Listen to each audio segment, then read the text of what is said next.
गांव के सबसे किनारे पर, जहां मिट्टी धीरे धीरे बंजर होने लगती थी और खेतों की हरियाली खत्म होकर सूखी धरती दिखाई देने लगती थी, वहीं एक टूटी हुई मिट्टी की झोपड़ी खड़ी थी। उस झोपड़ी में शंकर अपनी पत्नी कमला और अपनी 11 साल की बेटी गौरी के साथ रहता था। गरीबी उस घर की पुरानी सच्चाई थी। बरसों से खेत सूखे पड़ रहे थे। गांव के बड़े किसान धीरे धीरे अमीर होते जा रहे थे, लेकिन छोटे किसानों की जिंदगी हर साल और कठिन होती जा रही थी। शंकर के पास बस आधा बीघा जमीन थी। वही उसकी उम्मीद थी, वही उसकी मजबूरी। शंकर, आज फिर रात भर ठीक से नींद नहीं आई ना? जब आदमी की आंखों के सामने घर की चिंता घूमती रहे ना कमला, तब नींद भी डरकर दूर भाग जाती है। इतना मत सोचो, भगवान ने चाहा तो सब ठीक होगा। भगवान भी उसी की मदद करता है जो खुद हिम्मत ना छोड़े।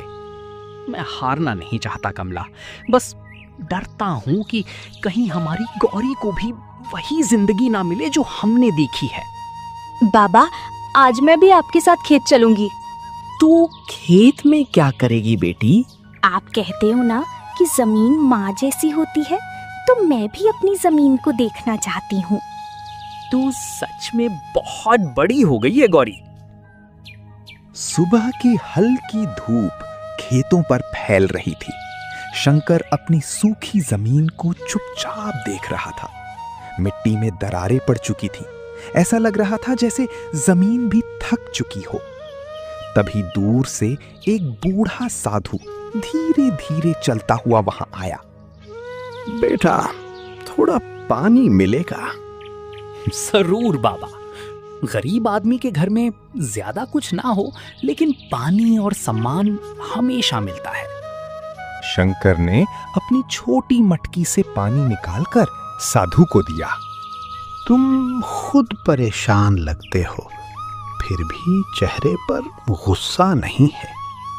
गरीबी इंसान को कमजोर जरूर करती है बाबा, लेकिन अगर आदमी का दिल छोटा हो जाए ना, तब असली हार होती है। बहुत बड़ी बात कही तुमने।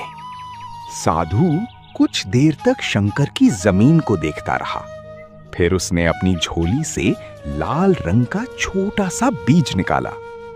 ये साधारण बीज नहीं है, ये लाल चंदन का बीज है।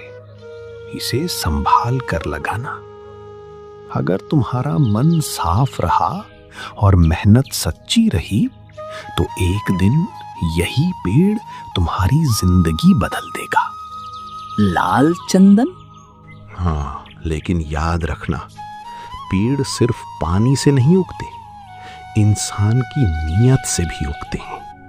इतना कहकर साधु वहां से चला गया। कौन थी ये बाबा?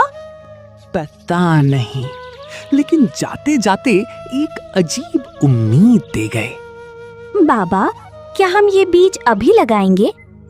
हाँ बेटी, शायद भगवान ने हमारी सूखी जमीन के लिए यही आखिरी उम्मीद भेजी है। तीनों ने मिलकर खेत के बीचों बीच छोटी सी जगह खोदी। शंकर ने बहुत संभाल कर लाल चंदन का बीज मिट्टी में डाला। हे भगवान, हमने हमेशा मेहनत की है, बस इस बार हमारी मेहनत को सूखने मत देना। मैं रोज इस पेड़ को पानी दूंगी बाबा, और मैं रोज इसके लिए प्रार्थना करूंगी। उसी गांव में एक साहूकार रहता था, धनराज। गांव के आधे गरीब लोग उसके कर्ज में दबे थे। वो गरीबों की मजबूरी देखकर मुस्कुराता था। एक दिन उसकी नजर शंकर के खेत पर पड़ी। अरे शंकर, इस सूखी जमीन में अब क्या उगाने की कोशिश कर रहा है? उम्मीद बो रहा हूं साहूकार जी। गरीब आदमी की उम्मीद भी उसकी जेब जैसी खाली होती है। खाली जेब आदमी को छोटा नहीं बनाती साहूकार जी, खाली दिल बनाता है।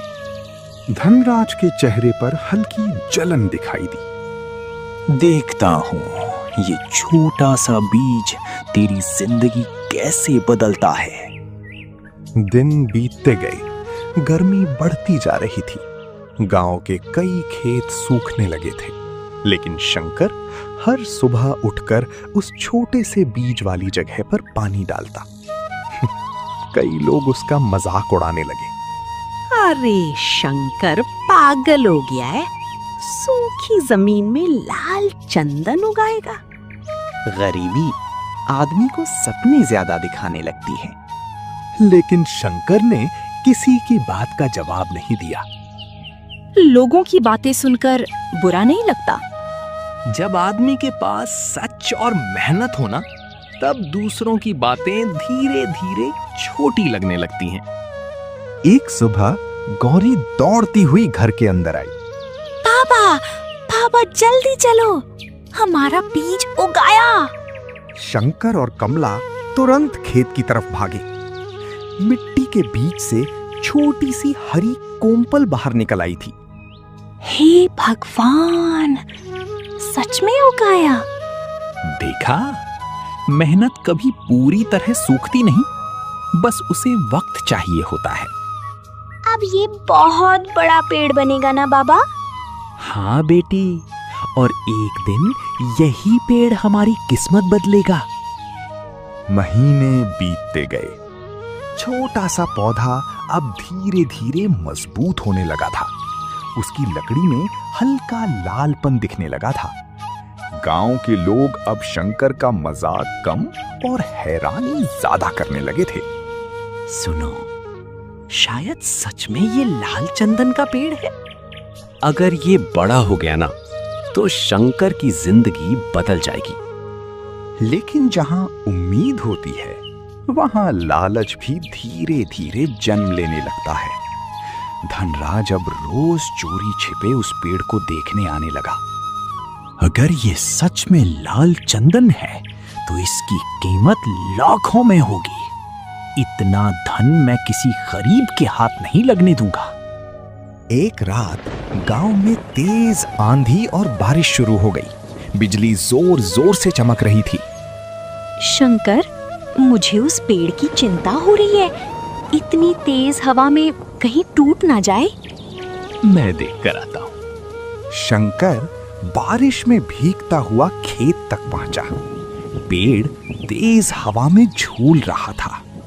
डर मत, मैं तुझे कुछ नहीं होने दूंगा। उसने पेड़ को रस्सियों से बांध दिया ताकि वो टूट ना सके। पूरी रात वो बारिश में उसी पेड़ के पास बैठा रहा। सुबह होते होते तूफान शांत हो गया। बाबा, हमारा पेड़ बच गया। हाँ बेटी, क्योंकि ये सिर्फ पेड़ नहीं, हमारी उम्मीद है। धनराज का लालच अब बढ़ चुका था। उसने अपने 2 आदमियों को रात में पेड़ काटने भेजा। अगर किसी ने देख लिया तो? गरीब आदमी की आवाज कौन सुनता है? जल्दी जाओ और पेड़ काट कर ले आओ। रात गहरी थी। दोनों आदमी चुपके चुपके खेत में पहुंचे। जैसे ही उन्होंने कुल्हाड़ी उठाई, अचानक जोर से बिजली चमकी। दोनों डर गए। तभी गौरी की आंख खुल गई। पापा, खेत में कोई है। शंकर तुरंत बाहर भागा। दोनों आदमी डरकर भाग गए। कौन था वहां? मुझे लगता है कोई हमारा पेड़ काटने आया था। अब समझ आया। गरीब आदमी की मेहनत सबसे ज्यादा लालच पैदा करती है।